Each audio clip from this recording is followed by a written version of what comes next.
सुनिए इस वक्त मिलनसार शब्द बिशप मसेदो के संग। भूख के द्वारा, लड़ाइयों के द्वारा आज हमारे शहर हिंसा से भरे जा रहे हैं, और ये प्रोग्राम आप तक लेकर आ रहा है प्यार, शांति और आनंद के क्षण। एक ऐसा प्रोग्राम जिसको तैयार किया गया है बेहद ख्याल रखते हुए आपके हृदय के लिए।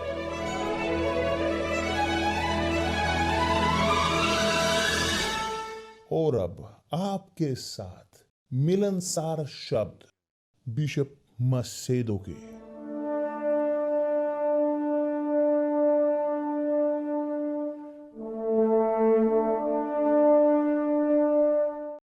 नमस्कार मेरे प्रिय दोस्तों, बेहद अच्छी सुप्रभात। परमेश्वर आप सबका भला करे।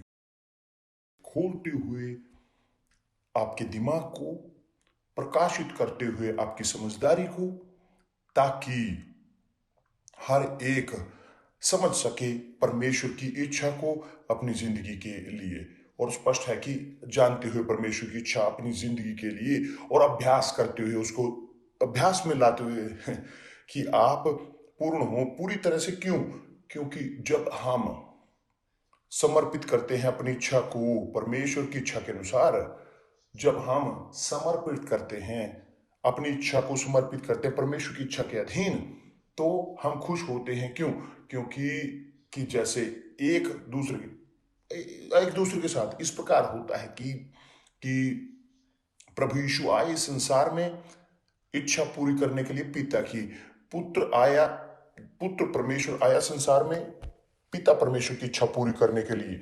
और जब उसने कहा कि यह पूरा हुआ, खत्म, कि मैंने पूरा किया मेरा काम विश्वास को मैंने बचा कर रखा। तो मेरे प्रिय दोस्त, इस अभियान में कि जिसको हम बोलते हैं इजराइल का अभियान, विश्वास का अभियान इजराइल का, कि जो होगा करमेल पर्वत पर, मैं चाहता हूं केवल बढ़ाना इसमें कि वो बोले जा चुके हैं शब्द, कि एक चीज जो बहुत ध्यान खींचता है, मेरा बहुत ध्यान जिसने खींचा, कि परमेश्वर कि उसने इजराइल के लोगों के साथ गुस्सा हुआ। एक राजा अहाब से गुस्सा हो गया और अपने लोगों से क्रोधित हो गया, अपने लोगों से। अविश्वासी नहीं, वो इस प्रकार के लोग नहीं थे कि जो जानते थे, ना कि वंशज थे कि और लोगों के, नहीं, वो अब्राहम के वंशज थे, वंशज अब्राहम के। तो परमेश्वर उनसे गुस्सा हो गए, क्रोधित हो गए। अब्राहम के वो पुत्र थे, अब्राहम के वंशज, बच्चे नहीं, पुत्र नहीं, मगर वंशज। और वो परमेश्वर की इच्छा के विपरीत थे, क्योंकि वो सेवा कर रहे थे बाल की, इच्छा पूरी करते हुए बाल की, और ना कि परमेश्वर की इच्छा को। वो जानते थे परमेश्वर की इच्छा की, जानते थे, स्पष्ट है कि लिखे हुए थे शब्द, मगर आज्ञा का पालन नहीं करते थे उन शास्त्रों का। मगर जो यहां पर मेरा ध्यान खींचता है, वह वास्तव में प्रश्न जो नबी एलिया ने किया लोगों से, इजराइल के जो लोग थे इजराइल के, उसने कहा इस प्रकार, यदि प्रभु परमेश्वर है उसका अनुसरण करें, यदि बाल परमेश्वर है तो उसका अनुसरण करें। क्योंकि इजराइल के लोग बंटे हुए थे अपने अंदर। एक समय था कि वो साबत रखते थे, अपने उत्सवों को करते थे। समय था कि वो त्याग करते थे ये वृक्षों को, और वहां ऊंचे पर्वतों पर बाल के लिए। तो उनके पास दो विचार थे। वो लोग थे धार्मिक देखने के तौर पर, कि विश्वास के, अब्राहम के नियम जो मूसा का था उस पर चलते थे, मगर उसके साथ साथ वे थे मूर्ति पूजक भी, बाल की मूर्ति पूजा करते थे। और यह है समस्या कि जो हम पाते हैं आज के दिनों में भी चर्च के अंदर, विशेष तौर पर चर्च, सुसमाचार की चर्च की जहां पर लोग वो बांटे हुए रहते हैं, वो परमेश्वर और बाल के।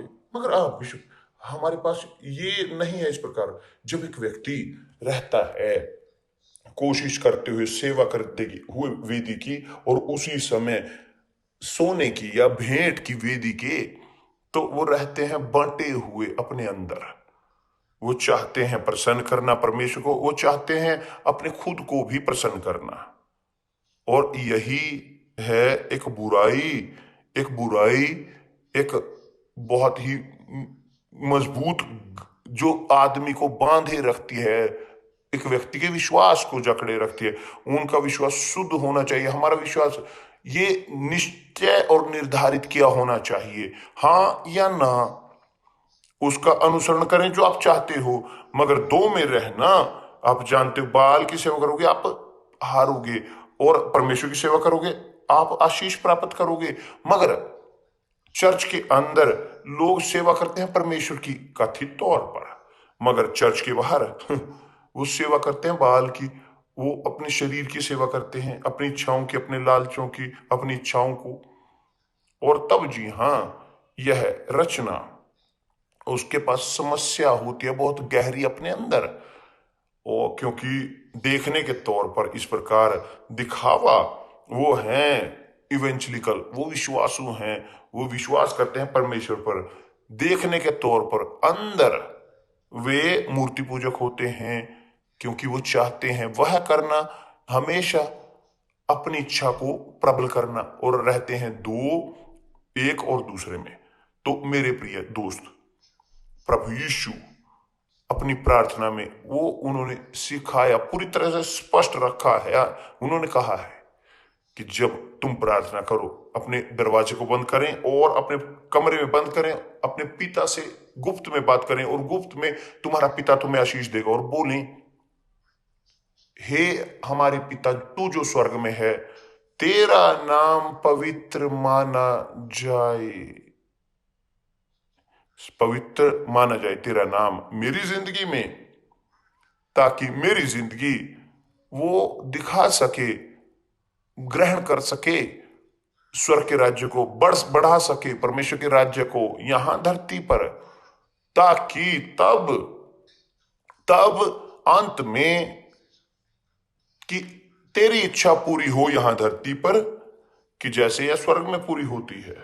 आप स्वर्ग में देख सकते हो कि पूरी तरह से परफेक्ट होती है, कोई समस्या नहीं है। मगर यहां धरती पर वे चाहते हैं कि उनकी इच्छा पूरी हो, ताकि वे महिमान्वित हों। इसीलिए वो परमेश्वर उम्मीद करते हैं कि जो आप प्रत्येक से, हम प्रत्येक से, कि हम उनके शब्दों पर विश्वास करें, ताकि हम प्रबल हो सकें परमेश्वर की इच्छा के अनुसार यहां धरती पर। तब यहां तक कि इसके विपरीत अपनी इच्छा के जाते हुए भी हम करते हैं परमेश्वर की इच्छा। यही है होना चाहिए। और स्पष्ट है, हर एक अपने अपने दिमाग से, अपने अपने सोच से, हर एक की जो करते हैं कि जो करने की जरूरत है, मगर यहां पर सिखाते हुए कि जो सत्य है, कि नबी ने कहा कि कब तक तुम दो विचारों में लटके रहोगे, या तो एक या दूसरा, एक या दूसरा। क्यों यहां एक परमेश्वर की प्रसन्न करते हैं और शैतान को भी स्वयं नहीं होगा। तो मेरे प्रिय दोस्त, अपनी जिंदगी का आकलन करें, अपने विश्वास के बारे में सोचें, देखें वास्तव में कि कैसे है आपका विश्वास। यदि आप झुक रहे हो प्रसन्न करने में एक को और दूसरे को, या आप वास्तव में निर्धारित हो, पूरी तरह से परमेश्वर की ओर झुके हुए हो, अब्राहम, इसहाक और परमेश्वर इजराइल के। इसलिए लोग पवित्र आत्मा को प्राप्त नहीं करते, क्योंकि वो जब पवित्र आत्मा नहीं है उनके, वो निर्धारित नहीं है, वो लटके हुए रहते हैं दो विचारों में। वो है कि जो है और वो खत्म, वो ग्रहण करते हैं और खत्म। यह है विश्वास समझदारी भरा। वो अप्लाई करते हैं अपनी जिंदगी में, जो वो जानते हैं पवित्र शास्त्र से, कि जो प्रभु यीशु ने कहा, प्रभु यीशु ने कहा कि जो मुझसे प्रेम करते हैं वो मेरे शब्दों का पालन करते हैं, मेरी इच्छा को पूरा करते हैं। तो हम यहीं पर रुकते हैं, कल इसके बारे में और अधिक बोलेंगे। परमेश्वर आप सबका भला करे, प्रभु यीशु के नाम से, आमीन।